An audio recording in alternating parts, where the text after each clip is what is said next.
भिऊ नकोस, मी तुझ्या पाठीशी आहे.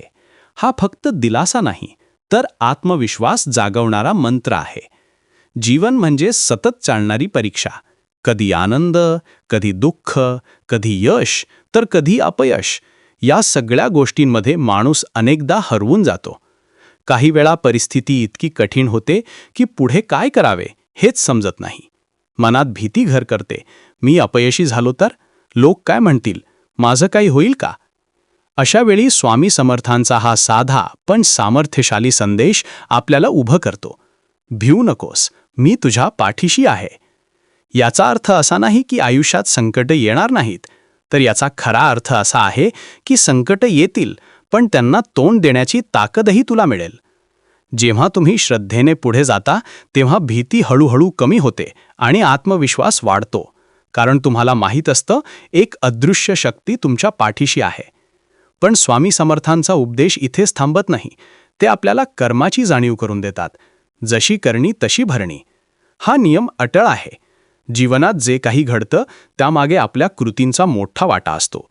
जर आपण इतरांशी वाईट वागलो, फसवणूक केली, आळशीपणा केला, तर त्याचे परिणामही तसेच भोगावे लागतात.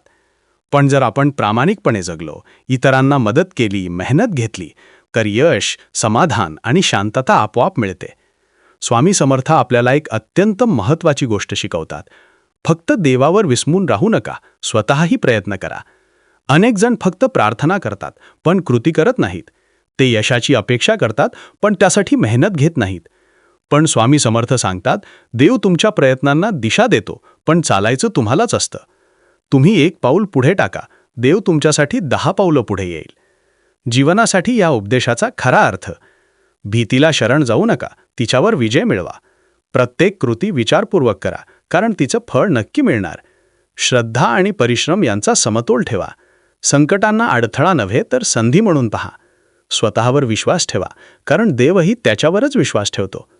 शेवटी एक गोष्ट लक्षात ठेवा, स्वामी समर्थांचा उपदेश हा फक्त ऐकण्यासाठी नाही, तर जगण्यासाठी आहे.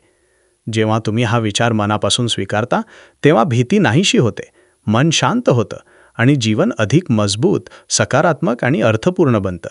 श्री स्वामी समर्थ.